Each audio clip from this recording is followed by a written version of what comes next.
In this video, we'll be taking a look at a 60% mechanical keyboard that only costs 35 Australian dollars.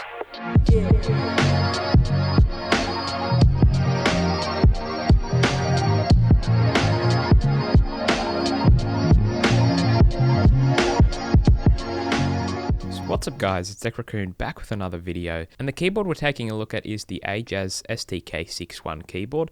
This keyboard is a 61 key keyboard or a 60% keyboard, and it costs only 35 Australian dollars as I mentioned. Now when you purchase this keyboard you can choose either blue switches or red switches. I personally chose red switches because I really do not like blue switches, and don't worry, there will be a sound test coming up a little bit later on in the video. So when you open the box you just get the keyboard, which is wrapped in some sort of protection. Then you have a cable and a manual for this keyboard. That's basically all you get, and that's pretty much all you need anyway. So how's the build quality and design of this keyboard? Well, the build quality and design of this keyboard is basically the exact same as the Kmart keyboard I reviewed 2 weeks ago.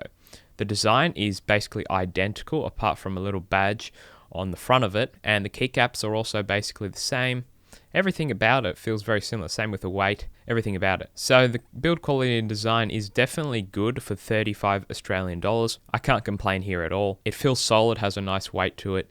And while yes, it's plastic of course for that price, it is still solid plastic and definitely doesn't feel cheap. The only thing is the design is very generic. You basically see it everywhere. So if you do want to spice it up to make it more unique to yourself, you can buy different keycaps or paint it, and I will be making a modding video on this keyboard next, so subscribe to see that video when it comes out.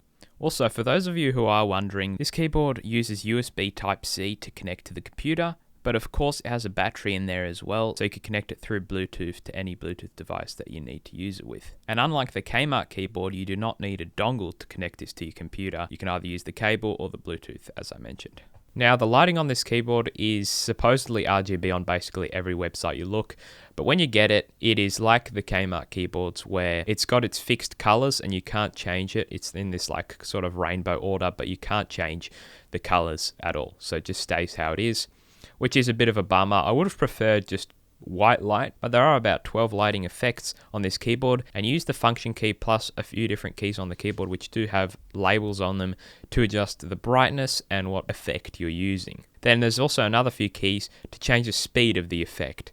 Let's say if it's one that's a strobing light, it'll slow it down or speed it up. So what's the typing experience like on this keyboard? Well, when you get it stock, it's actually not too bad. The linear switches definitely have a lot of spring ping. They also sound like they're rubbing against the housing of the switch quite a lot, so they're not the smoothest stock. But spoiler alert for next video, they do sound quite good when looped. So here's a sound test for you of how this keyboard sounds stock. Let me know in the comments below what you think.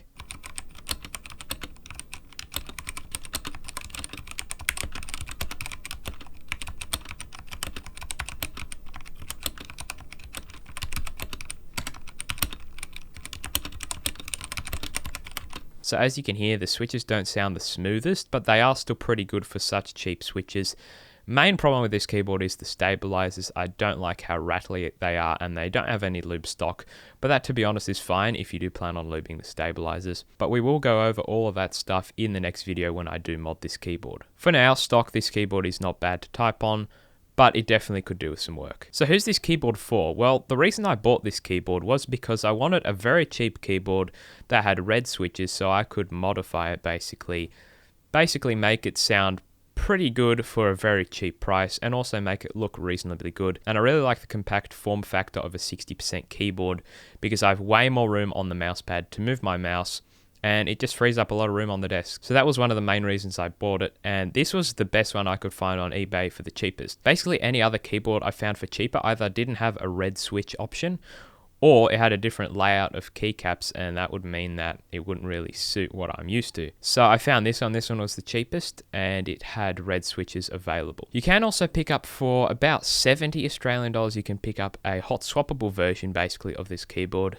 and to be honest, I would probably recommend that one because that would allow you to modify the stabilizers and change out the switches a lot easier than with this soldered version. But to answer the question, this keyboard is really good for anyone who wants to modify a keyboard at a very cheap price without the risk of breaking something expensive. So hopefully this video did help you out in making the decision if this keyboard is right for you or not.